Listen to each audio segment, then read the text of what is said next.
Our yoga practice should change throughout the month in response to our changing hormone and energy levels, as well as to support our physical and emotional comfort or discomfort.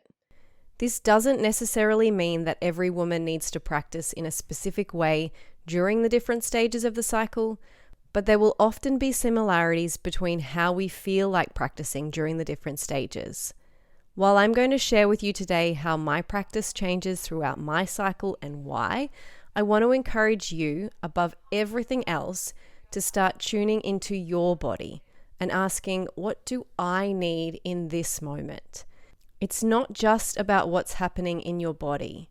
What your body needs in any given moment will also depend on what other exercise or movement you've been doing, how stressed or how relaxed you are in life generally, how well you've been fueling your body with food, whether you've been getting enough sleep, how emotionally safe you feel, and a countless number of other factors.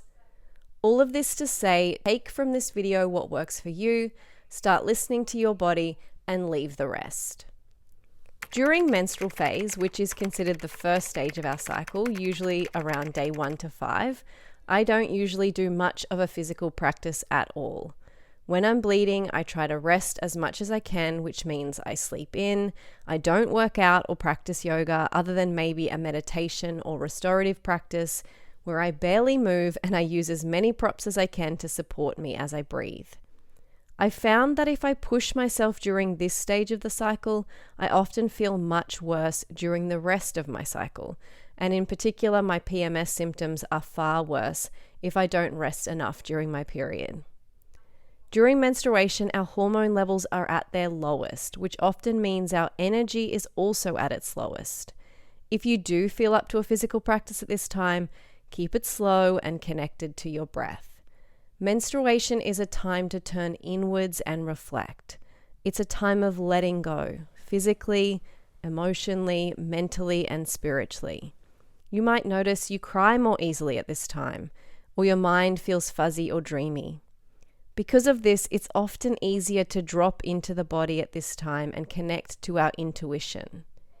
I often find this time is when I come up with my most creative ideas, so make sure you're paying attention. After your bleed ends, we move into the follicular phase or pre-ovulation. This phase lasts until the last day of or a couple of days before ovulation. During this stage, our estrogen and testosterone levels rise, and we typically feel an increase in energy. I find this stage of the cycle is when I feel lightest in my body and I want to play around in my practice. This is often when I'm playing upside down or moving through a strong vinyasa practice. If you're trying to conceive, this is the only stage of the cycle where we're actively compressing the belly and activating the core. Even if you're not actively trying to conceive, you might find this is the only stage of the cycle where it feels comfortable to lie on the belly. Many women experience ovulation pain and increased bloating during premenstrual stage, so pre-ovulation is usually the best time to practice strong core poses like Navasana.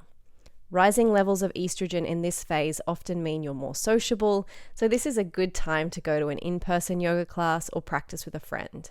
I often find myself being overly optimistic at this time in my cycle and make all the plans. I have to be careful I don't overcommit myself though at this time, because once I hit premenstrual phase, I am not going to want to talk to anyone. Ovulation phase is the few days around ovulation. You can usually tell if you're in this phase when you feel confident and sexy in your body.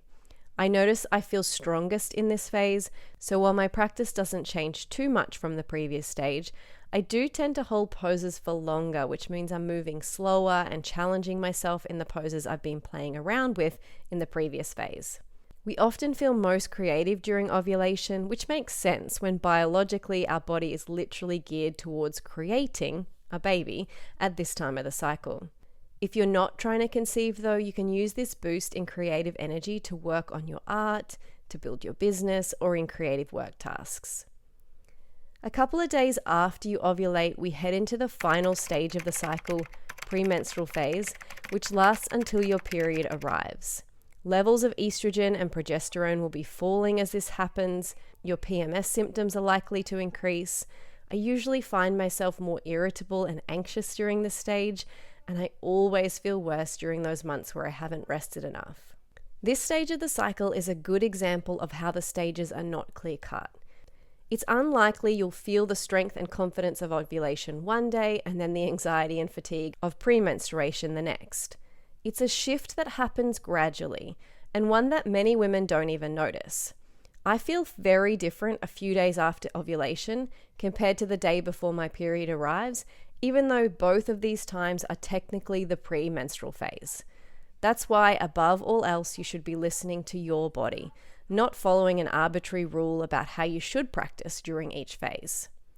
As we head towards the later parts of this phase, my yoga practice slows right down. I do a lot more breath work to manage feelings of anxiety.